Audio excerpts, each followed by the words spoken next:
जाता है स्टेज, बहुत है ना, स्टेज कहा जाता है। और स्टेज पर क्लिप लगी होती है स्लाइड को सेट करने के लिए, ठीक है। अब इसकी अगर बात की जाए, ये इस वाले पोर्शन की इसे कहा जाता है, ये इतना से इतना तक जो है इसे कहा जाता है बॉडी ट्यूब, है ना। ये जो होता है ये बॉडी ट्यूब होता है। और इस वाले पोर्शन की अगर बात की जाए तो इसे आई पीस कहा जाता है ना, आई पीस कहा जाता है। और इसकी अगर बात की जाए तो इसे कहा जाता है ऑब्जेक्टिव लेंस, है ना।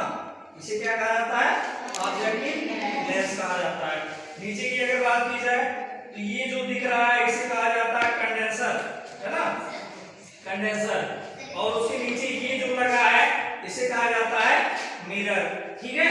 अब यहाँ आ जाइए, इसकी अगर बात की जाए, याद हो गया, इसकी अगर बात की जाए तो इसे कहा जाता है कोर्स एडजस्टमेंट, है ना।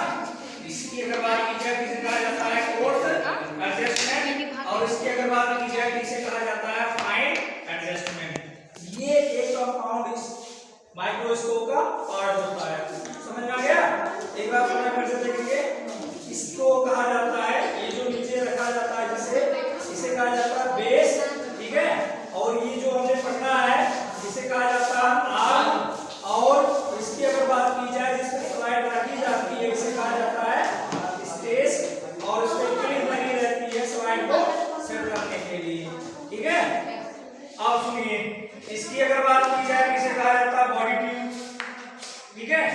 ये जो पोर्शन होता है इसे कहा जाता है आई पीस, ठीक है।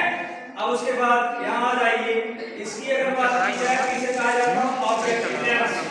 तीन प्रकार के ऑब्जेक्टिव लेंस होते हैं, 10x और फिर 25x और 50x, है ना। ये ऑब्जेक्टिव लेंस होते हैं।